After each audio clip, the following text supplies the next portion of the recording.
Welcome to Pay What You Can Writing Webinars by Paul Lima. Today's webinar, How to Become an Effective and Efficient Email Writer. I think we all write a lot of emails. Today's webinar is meant to make you more effective and efficient at writing email. Recommended payment is $5. You can pay more or less. It is a Pay What You Can webinar at paullima.com/PWYC. You'll see there are a couple of options for paying by credit card or bank transfer. Again, recommended payment is $5, but you can pay what you can. The workshop fee includes the PowerPoint. If you're unable to download the PowerPoint, email paullima.com@gmail.com with the subject line PPT email. I will send you a PDF file that can be opened on almost any computing device. It will be a PDF file of today's PowerPoint. Again, there's more information at paullima.com/PWYC. So a little bit about me before we begin. I've been a professional writer for over 35 years. Since 1990, I've worked as a freelance business writer and writing trainer. I've written and self-published 20 books. You can read about them at my website, paullima.com. Link to all my books if you're curious. The webinar objectives. By taking this webinar, you will enhance your ability to plan, write, and edit long, short, simple, and complex email messages. You will become a more effective and efficient email writer. It means you'll get more writing done in less time, and it will be better writing, and you'll spend less time at it. Effective and efficient. So your goal, avoid this. A focus on healthcare. Are Canadians missing an opportunity? And I'm not going to read you this slide, but I suspect your gut instinct, gut reaction to it is, oh my God, it's a wall of words. Give me a few paragraphs, a little bit of spacing. Also, if you read through this slide, you'll find out it's about Canadian manufacturers missing an opportunity to sell furniture to the healthcare industry. So the subject line or title is misleading. So the wrong people will read it, and partway through, once they realize what it's about, they'll give up. And the right people, based on the subject line or headline, will not be reading it. So your goal is to avoid this. Also, if I can read the last sentence to you, we wonder whether Canadians should perhaps consider acquiring small U.S. suppliers. So we give a recommendation, but we use a lot of what I call squiggle words. Wonder whether, should, perhaps. You know, like if you're making a recommendation, make your recommendation. The reader can decide on his or her own if they're going to follow your recommendation or not. So this is something to avoid. I just thought we'd start with this bad example. What should any document do? It should AIAA, capture attention. So use concepts and language the readers can relate to. Open with your purpose or hook, and we'll look more at purpose as we go through the webinar. Maintain interest, background information, facts and figures. Change attitude. What are the benefits of following what we're suggesting or the consequences? Are there any objections? Overcome them. And motivate action. So if you don't capture my attention, I'm not going to read. If you don't hold my interest, I'm going to stop reading. If you don't influence or change my attitude, I will not take action. And when it comes to action, what do you want me to do? When and why? And if appropriate, if you're writing sales, promotional material, provide an incentive to motivate me to act. So we'll look at AIAA as we go through the workshop. Communications process. Starts with the sender, sending a message, in this case email, through a channel over the internet to a receiver. Request feedback. If you don't request it, you won't get it. And then you'll be wondering, gee, was my message effective? Is the person I sent it to doing what I want it to do? And you have to beware of noise in the communication channel. It can interfere with the sender. The sender has a headache. It can interfere with the message. Perhaps it doesn't go through. You don't know that. It ends up in somebody's spam filter. It can interfere with the channel. The internet is down. It can interfere with the receiver. Busy that day, on vacation, whatever, doesn't get your message. That's one of the reasons why you request feedback in almost anything you write. So you want to know that your message has got through. And we will look at ways to request feedback. That was the communications process. Now we're looking at the writing process.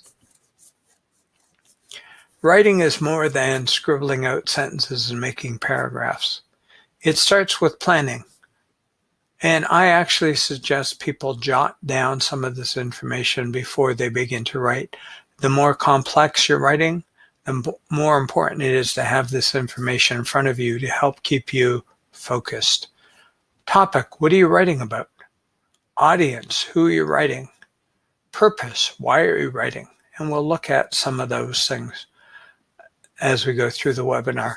Scope, how long should your message be? How complex is it? How long do you need it to be to achieve your purpose? And the media. Today's media is email, but it could be PowerPoint, it could be a PDF, it could be a research paper. Speaking of research, which we won't talk about today, but there are two kinds, internal or external.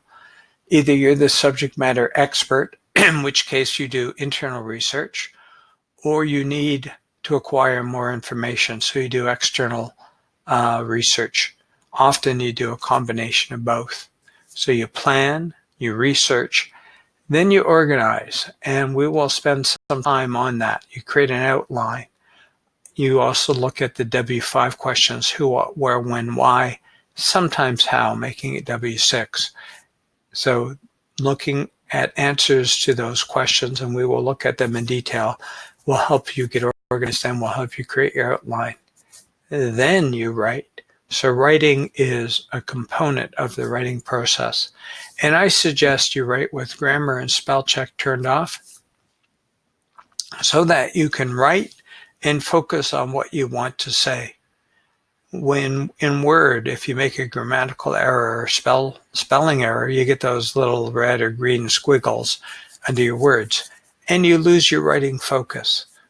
Before you send your document out, I'm not saying grammar and spelling don't count, but before you send your document out, you get to revise it, edit it, proofread it, to make sure it is as strong as it should be and as correct as it should be. So plan, research, organize, write, revise, edit. That's the writing process. And you may be thinking, that's a lot of process to go through to write a simple email. I am going to show you a shortcut to it for simple emails. But let me talk a little bit more about some elements of the process. Start with planning. Think ahead. If we had thought ahead, we would have made the sign bigger and all the letters would have fit. Planning, the most important part is purpose. So look at the following sentences. Say you're writing a car dealership. Which sentence is your purpose? We're looking for the best purchase price coupled with reliable service. Please call us by October 30th to discuss our needs in detail before issuing a quote. General Engines has an excellent reputation for manufacturing excellent cars. We would like to receive a quote on the lease of 4 company cars, General Engines model XK4. In addition, we'd like to give our business to a local dealer. So all these are points you have to make if you want to lease a car. The question is, which one is your purpose? What do you want? We would like to receive a quote on the lease of 4 company cars, General Engines model XK4. That is why you're writing. That's your opening sentence. If for some reason your email goes to the wrong person, he or she gets it, can send it to the right person.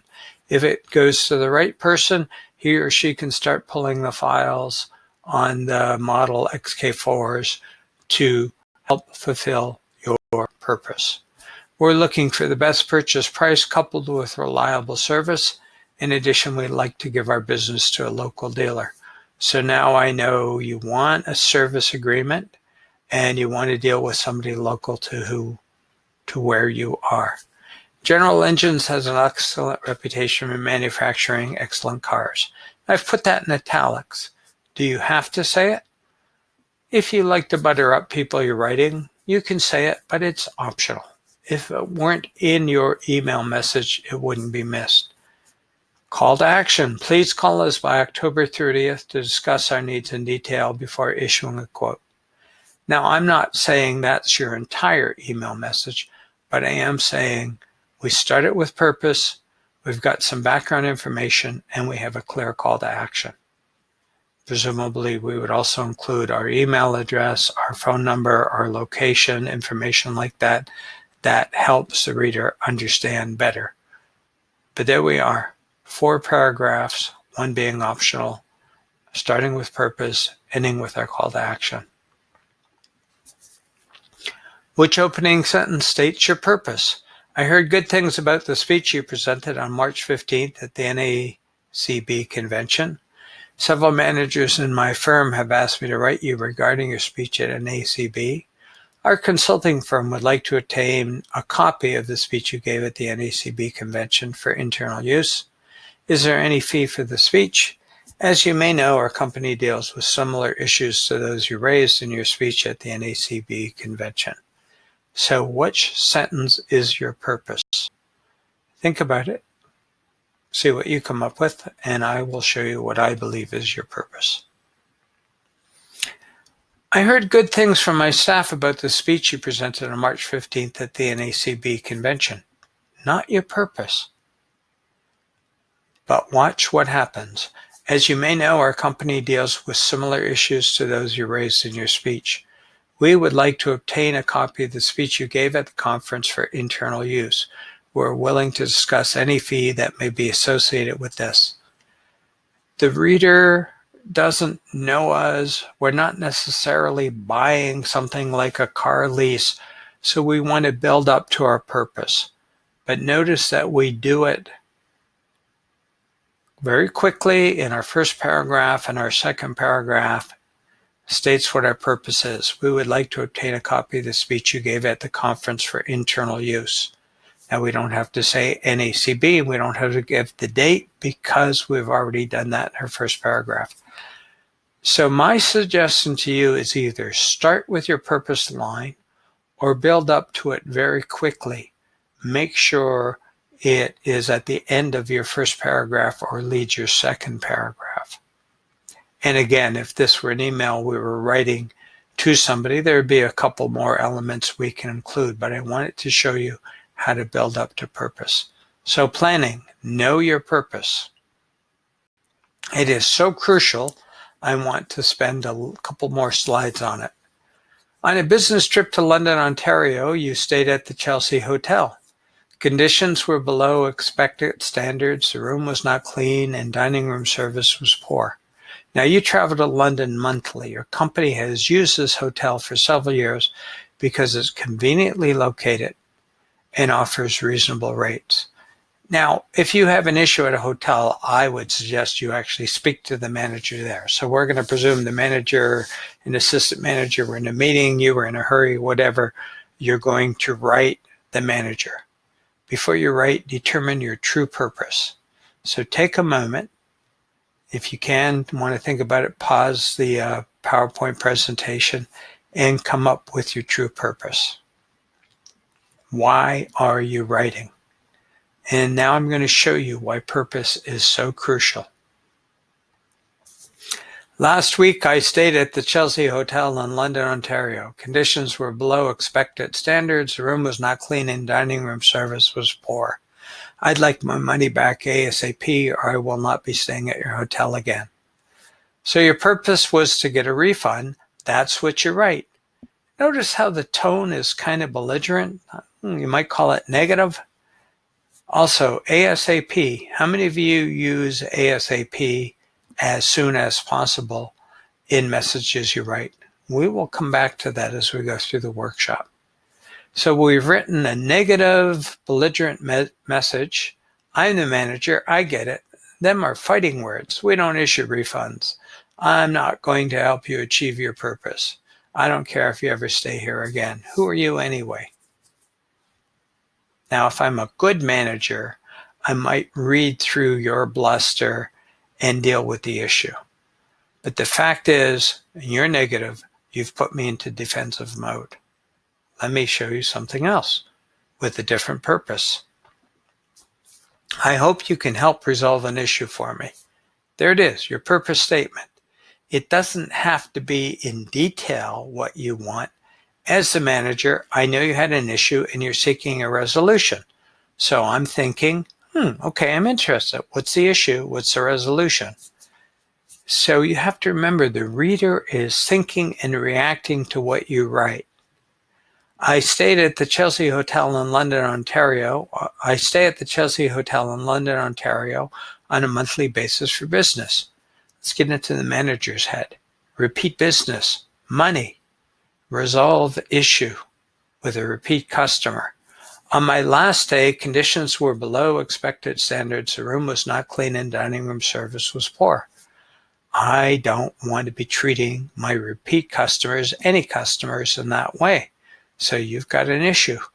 Before I make my next reservation on date, use a specific date, I'd like to know if you can assure me that I will not encounter these issues again. As the manager, I can look up your name, see the date you were at the hotel, I can find out what went wrong, and then I can write you, Dear Mr. So-and-so, we have investigated your email. We have found out what went wrong, and I can assure you the next time you stay, conditions will be what you expect. And if I'm a good manager, perhaps I'll offer you a refund, maybe not. But the fact is, as somebody who stays at the hotel on a regular basis because you like the price and it's close to where you do business, money isn't the main issue. Cleanliness, a positive dining room experience, those are the issues. That's what you want. And the manager can now fulfill your purpose. And maybe we'll give you a discount, maybe throw in the bonus. If you ask for it, suddenly you have two purposes. Resolve this issue and give me some money back. And the manager is now torn. Be clear with your purpose. Make sure your purpose is something that you want achieved. So with that in mind, let's look at email. Subject line. Be specific. Spell out or allude to your purpose, even in the subject line. I don't know if you ever got into a situation where email goes back and forth and the subject changes after multiple replies. Change the subject line so that the reader knows, okay, we're now on to a new topic. So that's your subject. Body, get to the point, your purpose. Briefly provide additional background information that may be required to achieve your purpose. Refer to attachments if appropriate. Have you ever attached something or forgotten to attach something, not referred to it, and the reader doesn't know there should have been an attachment? So if you attach something, make sure you mention it. That way, if you forget to attach it, the reader knows there should have been an attachment and can reply and say, thanks for your email. Can you send me the document? Conclusion, call for action or feedback by a specific date or time. So we're going to look at all of that in greater detail now. Subject, be specific. Purpose, need to meet versus project name meeting December 14th. As the reader, with the second subject line, I know what the project is. I know that your purpose is a meeting. I know the date. I don't even have to read any further. I can go to my calendar and say, yes, I'm available. In theory, without reading the email, I can reply and say, see you on December 14th. Of course, I'm going to read the email to find out what time and where the meeting is. So be specific. Cost overrun, one subject line. Project name, cost overrun prevention. So again, as a reader, I know what the project is. I know there's an issue, cost overrun, and I know your email is going to address ways we can prevent it. So you're helping me help you. You're engaging me, and I'm more inclined to read the email message when you are specific, when you allude to your purpose. What subject is most specific?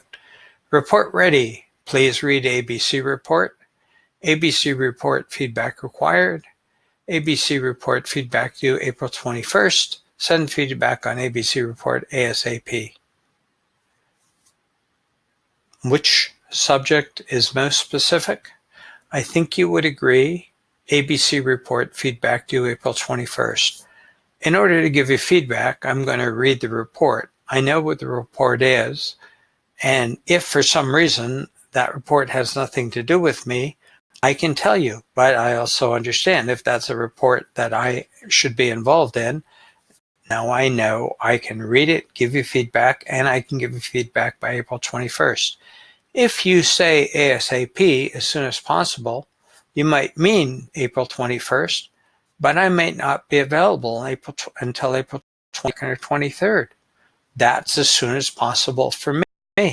Now, if I see April 21st and I'm not available, I can reply and say, I'd like to get it back to you by April 21st, but I'm not available. Would the 22nd in the morning be okay? And then you can negotiate the due date. 1, 2, 3, 4, 5, 6 words, and you are specific, and you are helping me, the reader, help you achieve your purpose. In the email body, you want to get to the point. Who has time for, hi, how are you, and how are things? Hope all is well. We should do lunch one day. By the way, getting to the purpose. Start with your purpose. I would like to discuss topic. Are you available for a meeting on date? I require information from you so I can complete. Start with your purpose. I, the reader, then can help you achieve your purpose. I understand why you're writing. I don't feel like I'm wasting my time. Now, for great friends and your purpose isn't urgent, yeah, maybe you want to say, how are you? Can you meet for lunch? But in most instances, you want to be starting with your purpose, especially because there are so many emails going around these days. People want to know why you're writing, how important is it, and it helps them reply to you. Email conclusions. Ask for specific action, give a deadline. I need to discuss your quote ASAP. I need to discuss your quote by January 14th. Let me know by end of day when you are available. Second one, I know you want to talk about something. I know when you want to talk about it, and I know you need to hear back from me by the end of the day. Or you could say, I need to discuss your quote by January 14th. I will call you tomorrow to set up a meeting to discuss the quote. In other words, you, the writer, are holding on to the action. You give the reader the date, but you're going to take the action. So be specific, give a deadline. When you're writing, you want to also be aware of your tone. 2 headlines, the ecological consequences of diminishing water resources in Canada.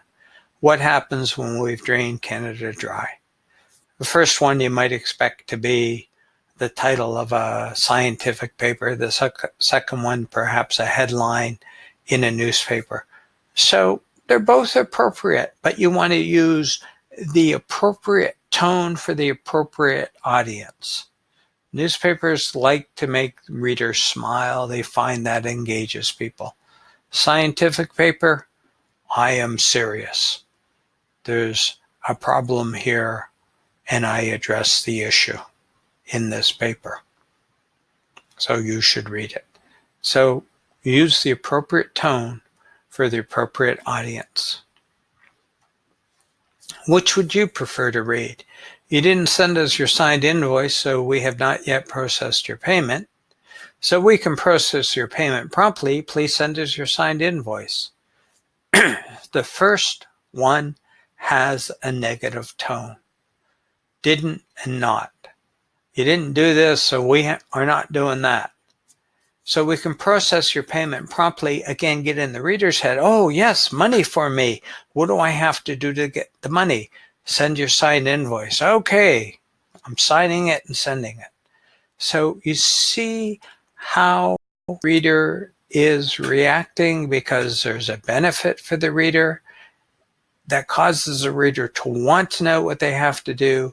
You tell them and they do it. They take the action you need by using a positive tone. Last week, I requested revisions to the blueprints ASAP. What's keeping you? I'm busy. Rah, rah, rah, rah, rah. Why do you need them anyway? So the reader is being negative in response to your negativity. Or just a reminder so we can complete the project on time and on budget. Yes, we want this project to be completed on time and we don't want cost overruns. We need your revised blueprints by date. Okay, I got to finish the revision, get these blueprints to you. If I don't, there will be some negative consequences, but the message is written in a positive manner. So keep your tone positive. Hey, if I owe you money and I haven't responded to your first 3 positive reminders, maybe you go negative. But in most cases, you want to keep your tone positive. Do you want to be casual or formal? You're emailing a good friend. Your proposal to the reply to the Smith & Klein request for quote is super. We just need to hammer out the production schedule. It's a tad tight now. If we get the contract, I owe you lunch. So just super, hammer out, tad tight, owe you lunch. Those are informal or casual business tone markers. And again, if the associate is a good friend, nothing wrong with that. Unless the message you're sending to your associate may be forwarded to other people who don't know you, in which case you want a more formal tone. Only you can decide, and you decide based on the circumstances. Here's an email to peers and senior executives. The reply to the Smith & Klein request for quote appears complete based on the department's evaluation. Appears complete. So that's a squiggle word, but it's there for a reason. Our department's evaluation, we got this whole department that has evaluated the proposal so that you, the reader, know. It's not just one person saying, oh, I think there's an issue. We're being very formal. However, so we set it up and then however. We have made several suggested revisions to the proposed delivery schedule. Appears complete. We've made several suggested revisions. Why suggested? You're writing senior executives. You can't make the changes, but you can suggest them. And why should I, as the executive, make these changes? To help ensure that the company does not commit itself to an unrealistic production schedule. Positive message, negative consequence if you don't do what I say. And I'm not saying, do what I say or you're going to experience negative things. I'm doing it in a formal and positive tone. The revisions are clearly indicated in the copy of the attached report. So the report is attached. If you have any questions or comments, please reply by April 30th. Presumably, come May 1st, it's too late to revise it. So I have to reply by April 30th if I have any questions about your revisions. Formal business tone, positive message, going up the ladder. People we don't necessarily know very well.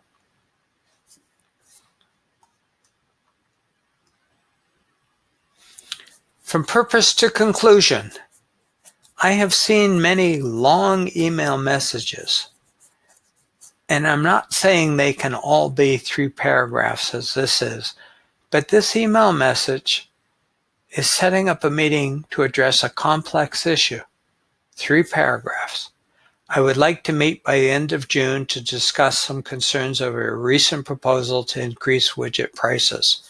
There's your purpose, is to have a meeting by the end of June, and I know what you want to talk about as a reader.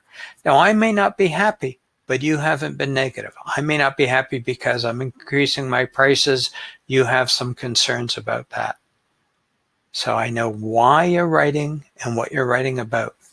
Retailers are exerting pressures on margins, and I would like to reach a price agreement with you before we place our fourth quarter order in August. I know you now have an issue. Maybe Walmart is a retailer you deal with.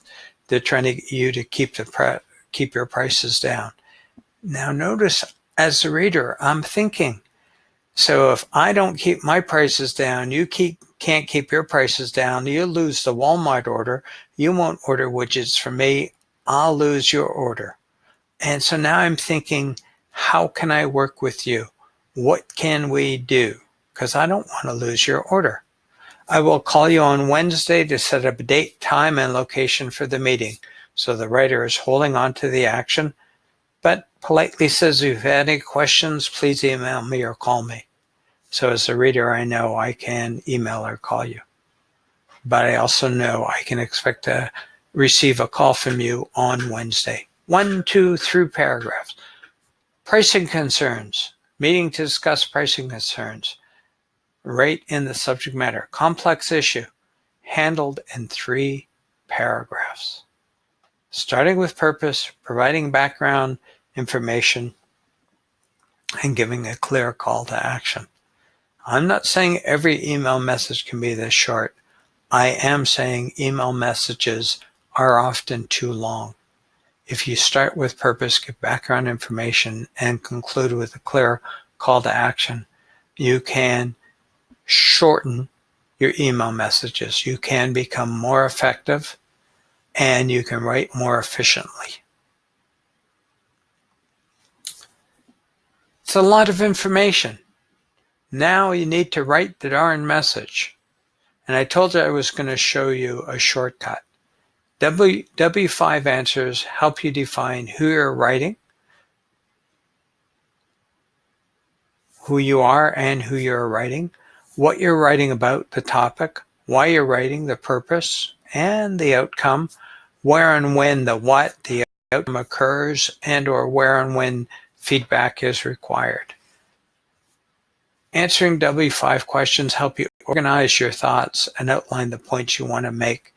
So before you write any email message, answer the W5 questions. And you cut through the writing process. You plan, you're doing research by answering these questions. You're not actually writing, but you're going to create an outline because you've got all the points you want to write about, and that will help you write more effectively. And when you write more effectively based on an outline or answers to W5 questions, you tend to make fewer mistakes. I'm not saying you won't make any mistakes, but you tend to make fewer mistakes, so you spend less time editing. Why am I writing? Purpose. What am I writing about? The topic. Who is my audience? What is my relationship? So you're thinking about your reader and your relationship. Helps you determine if you should have a formal tone or a casual tone. What do the readers know? What do they need to know? So what do my readers know? What do they need to know? What do I have to inform them of? What objections do I expect? How do I overcome them? These are things you want to know before you start to write any message. What outcome result do I desire or expect? What does the reader have to do, or what do I have to do?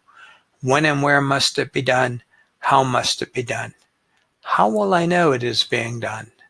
Who follows up? So if you don't request an action, if you don't request that you be informed that the action's done, you may not know it's done.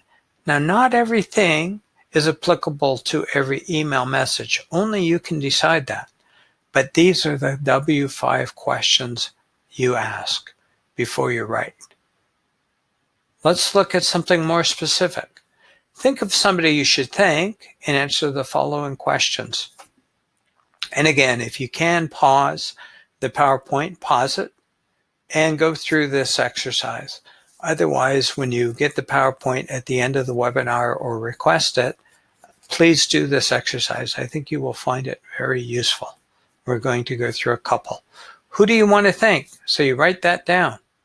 What did that person do? You write that down. Where, when did it take place? What benefits did you derive? In other words, why do you want to thank them? What is your primary feeling or emotion? I'm not saying your email message should have your feeling or emotion in it, but jot down what it is and then decide if you want to include it or not. Why do you want to thank the purpose? What action, if any, do you want to take place? When?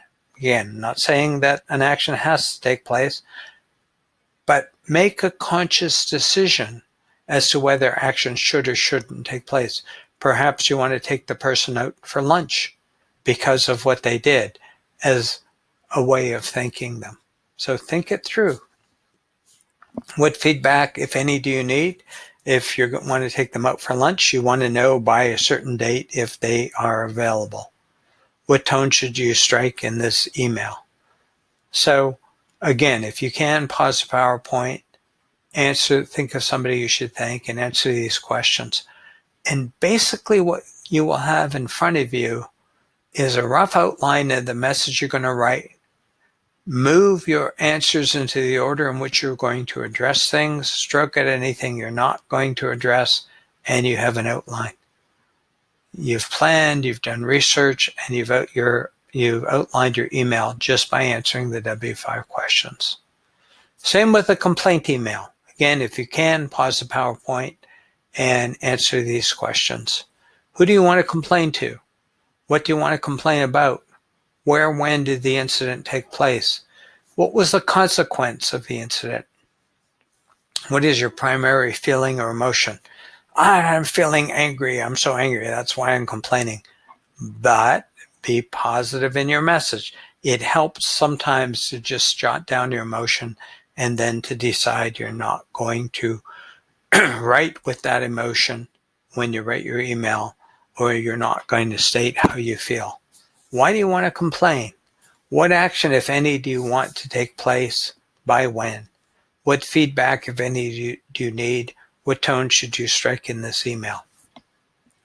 Again, pause the PowerPoint, answer the questions, eliminate any points you don't need to make, put the points in the order in which you should address them, and you've gone through the process, the writing process. It's all over, but the writing. So that's the complaint email. Business email, set up a meeting. Again, pause the PowerPoint, answer the questions. If you can do that, or do it at the end, I think you really need to experience the answering of the W5 to understand how it is a shortcut to the entire writing process for simple email. Who do you want to meet with? What do you need to discuss? Why do you need to meet? What is your desired outcome? What's in it for the people you want to meet? I don't have time to meet with you. This meeting will show you how to save time on project ABC. Suddenly you're overcoming an objection and you're telling the person what's in it for them. Are there other objections? Do you anticipate? Should you try to overcome them in your email? There may be other objections, and you might decide you don't need to overcome them. Again, make it a conscious decision. Where, when do you want to meet? What feedback do you need? By when? Do you need to hear from the person that they're available? Perhaps you're going to be providing coffee, or perhaps lunch. You need to know how many people are coming so that you ask the person to respond by a certain date. For longer or more complex email messages, you want to create a formal outline. So the W5 for short email messages, it can even be kind of complex. That's all you need to do. But if your email message is going to be longer and needs to be, only you can determine the scope. If it's even more complex, create a formal outline. Why do you want to create a formal outline? Outlines provide structure. They help you organize your thoughts. They make it easier to detect errors in logic. You look at your outline and say, that point should be pushed down, this point should be pushed up, this point is more my purpose, I want to start with it. You literally review the document flow before you write it. Your outline also creates a roadmap. If you don't know where you're going, how are you going to get there? It creates a logical path from beginning to end, from purpose to call to action. So you can look at it and say, is this email message going to flow logically? It helps you manage large documents in manageable chunks. Now, this is more for reports. You want to take a coffee break. I don't think very often people take coffee breaks from writing email messages. You walk away, you come back, you still have your outline so you know what to write next. It eliminates the intimidating blank page. Ask any professional writer why they create outlines. They say, because then it's all over but the writing. The page is no longer blank.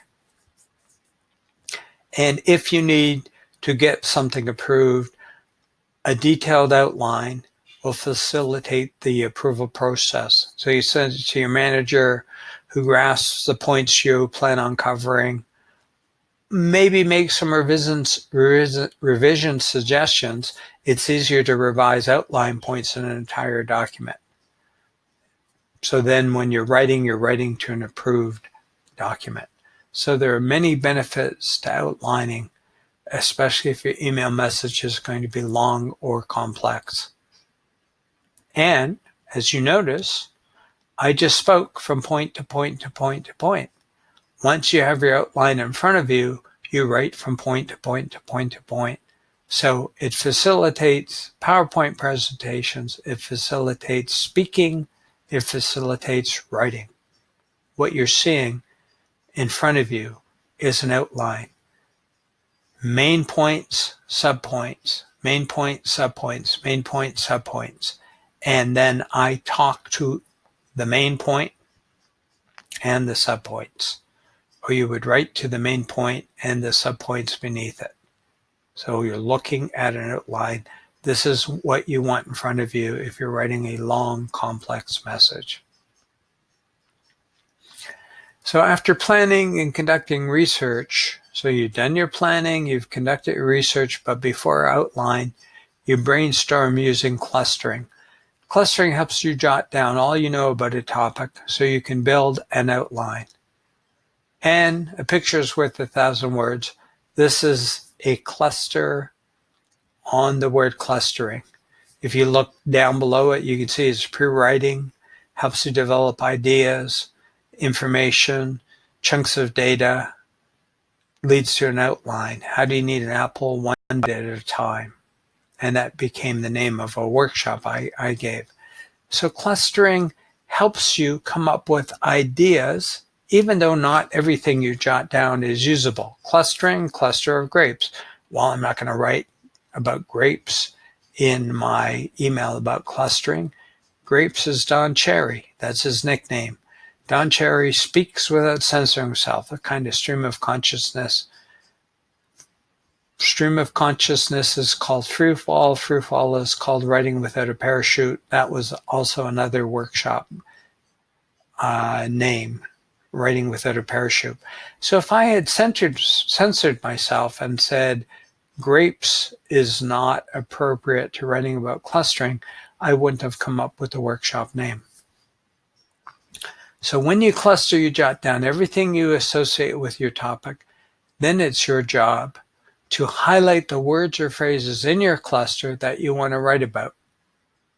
You won't highlight all of them, but you will highlight many of them. And then you list them in priority sequence and you expand upon them in point form adding any secondary points. So as you can see, once again, what you're looking at is an outline. There was only secondary points in the final point. Add any secondary points is my secondary point to expand upon the points in point form. So you move from clustering to outline, and then you write from point to point as I am speaking from point to point. So when you write, you're going to write in sentences and paragraphs. These things called paragraphs, what do? They perform three functions. They develop the unit of thought stated in the topic sentence, which we will see. Topic sentences states the paragraph's main idea. They provide a logical break in the material, and they create a visual break on the page, which signals a new topic. Again, remember the first slide, wall of words? Please give me a few paragraphs. If something looks difficult to read, my gut reaction will be, I don't want to read this. Using paragraphs makes a document look easier to read. Your topic sentence tends to go at the beginning. The cost of whatever is significant. The organization must cover the price of classroom, facilities, instructors, etc., etc. Now we know why the cost is significant. See how the paragraph is building logically? According to our analysis, blah, blah, blah, the company is to break even on its investment in training. Topic sentence. However, there's an issue. However is a great word. There's an issue. On average, customer service reps leave the company within 9 months of hiring. See Appendix 1. So this is a long report. It has an appendix. It might be C attachment, in which case you demonstrate why they're leaving, or that they are in fact leaving.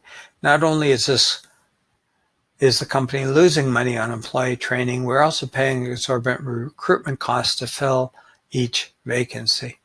So again, we start with the topic and then build logically to other issues.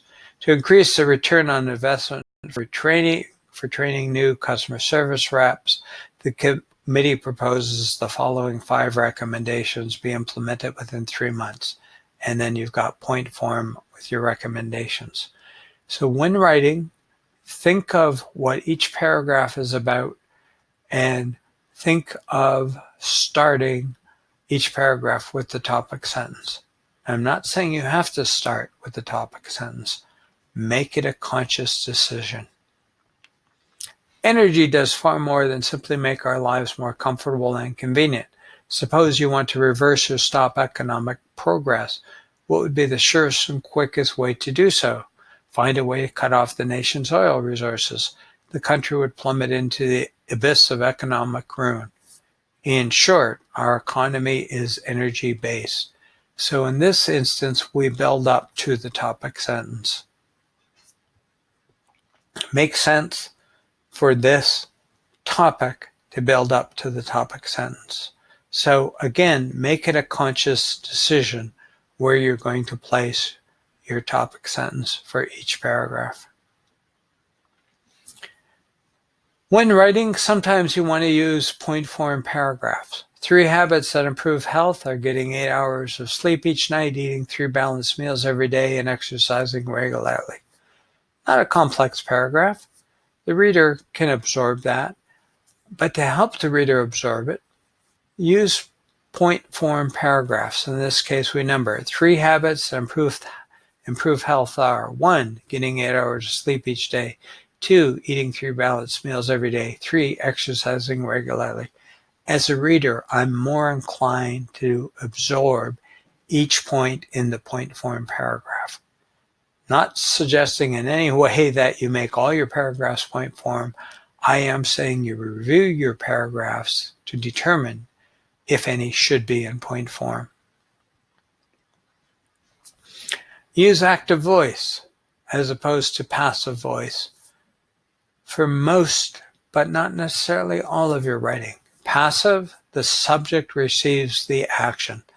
The marked up documents are to be returned to the region before Typo before should be an E, checking on the next submission. Active. The object is acted upon. Mark up and return the documents. To take this action, do it to the documents, return the documents to the region and check on the next submission. So you can be passive. Passive tends to use more words and tends to be a little more difficult to understand, or you can be active. Passive. The subject receives the action. The boy was bitten by the dog. You were asked by me to submit your expense report by the middle of the month. The action is happening to the subject. Experiments were conducted by scientists in the lab last week to test the hypotheses. Not grammatically incorrect. You want to decide if you should say the dog bit the boy. The object is acted upon. The boy is acted upon by the dog biting him. I asked you to submit your expense report by the middle of the month. I asked you. The object is acted upon. Scientists conducted experiments as opposed to experiments that were conducted by scientists in the lab last week to test the hypotheses. Again, passive isn't grammatically incorrect, but it tends to use more words, tends to be a little more difficult to understand, and is less likely to motivate action. Admittedly, several mistakes were made before the trains collided. You don't want to say admittedly several mistakes were made. Admittedly, you made several mistakes before the trains collided. So sometimes you actually want to leave out the subject, and passive lets you do that. The quota was not met last month, so monthly bonuses have been withheld. John Smith did not meet the quota last month, so monthly bonuses have been withheld. That would be active, more blaming. We don't want to blame, so we resort to passive voice and leave out the subject. Not grammatically incorrect, may be appropriate for the topic.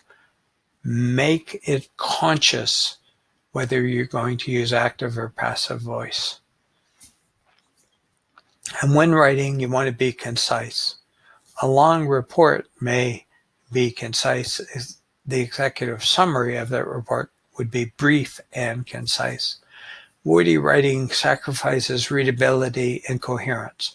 So if you use a lot of words that you don't need, it makes it more difficult to read and understand the document.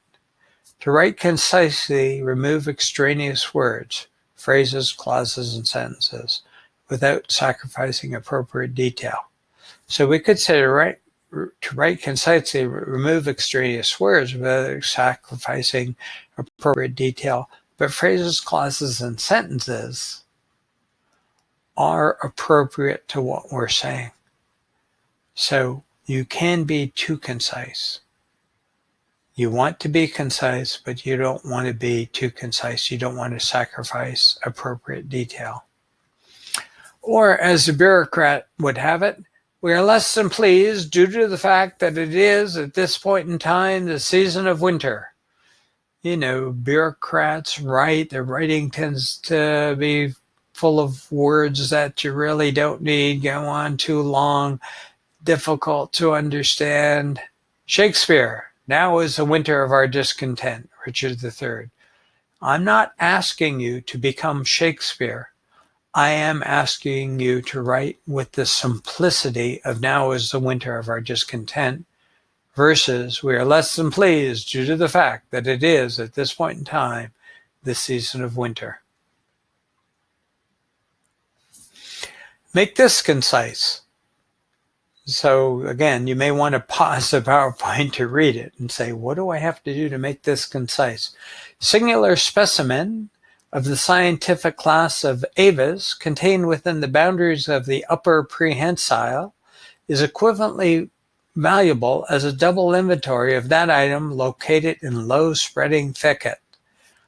I don't know if you can make this concise because I don't know if you can figure out what it means. So I'm going to show you. A bird in the hand is worth two in the bush. Be concise. Don't be bureaucratic. Be concise when you write. I had showed you one numbered paragraph. I want to show you a couple more. For you to start juggling, you must do the following. First, pick up A in your right hand, then pick up B in your left hand, and then toss A in the air, and then B into the air, catching A as you toss B and catching B as you toss A. Repeat continuously. I have a headache. This is so difficult to understand. I literally have to slow down and read this and try to figure it out. You're making me, the reader, work. For you to start juggling, do the following. Pick up A in your right hand. The I stops, so I pick up item A in my right hand. Pick up B in your left hand. Again, the I stops. I know what to do. Toss A into the air. Toss B into the air while catching A. I know how to juggle. Toss A back in the air while catching B. Repeat continuously. I have just taught you how to juggle using numbered points.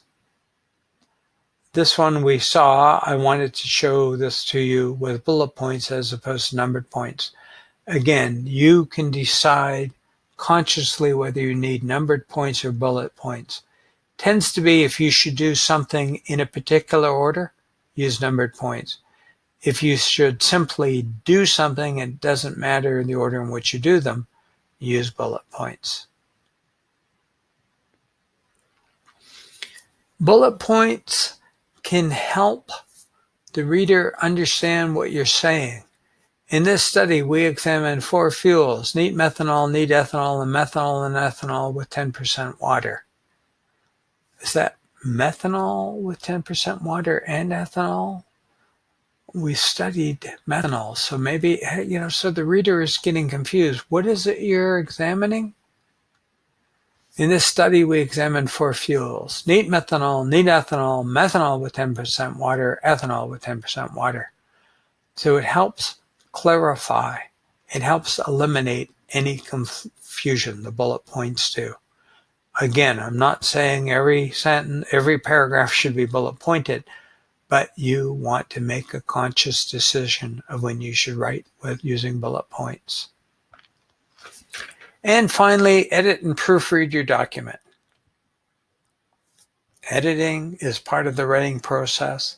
I'm suggesting you write with spell checker turned off, grammar checker turned off, but also spell checker and grammar checker won't catch all the errors you make. Include your children when baking cookies. Sorry, children are not an ingredient. But have your children participate in the cooking baking process would be more appropriate. Be sure to eat right before surgery. You need to eat right leading up to surgery, but usually you don't want to eat 24 hours before surgery.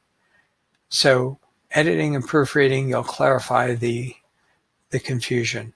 Thieves get 9 months in Precious violin case. No, they weren't jailed in the violin case. Obviously, they stole the violin case. They got 9 months in jail for stealing the Precious violin case. So editing and proofreading, reading out loud as I'm doing, helps you see where your writing can be a bit confusing. Patent mating fails, veterinarian takes over. I don't think the veterinarian took over mating with the panda, but the veterinarian may have taken over using artificial insemination. Typhoon rips through cemetery, hundreds dead. There were dead people in the cemetery. Did hundreds of new people die? So we're confused as the reader.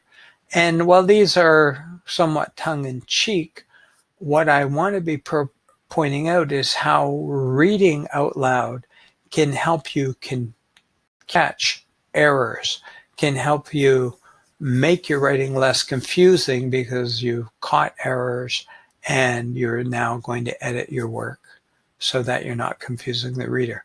For those of you who have children and don't know it, we have a nursery downstairs. I suspect everybody who has children knows that they don't know they have a nursery downstairs. So you want to revise this to be clear. A bean supper will be held Wednesday evening in the community center. Music will follow. Now, this Humorous 2 sentences depends on you knowing beans are good for your heart. The more you eat, the more you make music, so to speak. So again, reading out loud will help you catch things that you don't want to say and help you rewrite them, revise them so that you're clear and appropriate. When the president is on vacation, massagers can be given to a secretary. Don't think so. I think messages can be given to a secretary. Reading out loud. If you didn't read that out loud, I might have skipped over massagers because it's almost messages. Reading it out loud, you literally stop at the word and say, oh my God, I have to correct that. And yet spell check, grammar check may not have caught that error. Mr. Smith will be entering the hospital this week for testes. No, he'll be entering the hospital for tests. According to the heart specialist, he was suffering from acute angina. No, that's acute angina. So reading out loud when you edit and proofread will help you catch mistakes and confusion and sort it all out. Some people simply cannot resist the urge to change, revise, edit, alter, modify, adjust, transform, amend, correct, improve, rework, change another person's copy. So reading your work, you have so many options, and it will help you decide which word you should use. Also, if you have to send your work to somebody for approval, they may make changes that you think are subjective, but very often that's what a manager will do. Does it improve your work? Does it interfere with the reader's understanding of your work? Only you can decide. So when you're revising and editing, read your work out loud. If your work is awkward to read, it's awkwardly written. If possible, especially if it's a mission-critical email message, share the document for feedback. Give it to fellow employees to read and give you feedback on, or send it to a small percentage of the target market and say, I'm going to be sending this out. Do you have any suggestions? If you have time, send important emails to yourself. Receive them and read them. Sometimes just buying yourself some time will help you catch mistakes so you can edit it if required. Again, if you have time, write your message, edit and proofread it the next morning. Sometimes just stepping away from your document, from your message, will make you a stronger editor and proofreader.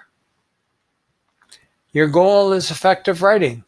A focus on furniture, a focus on the future of furniture.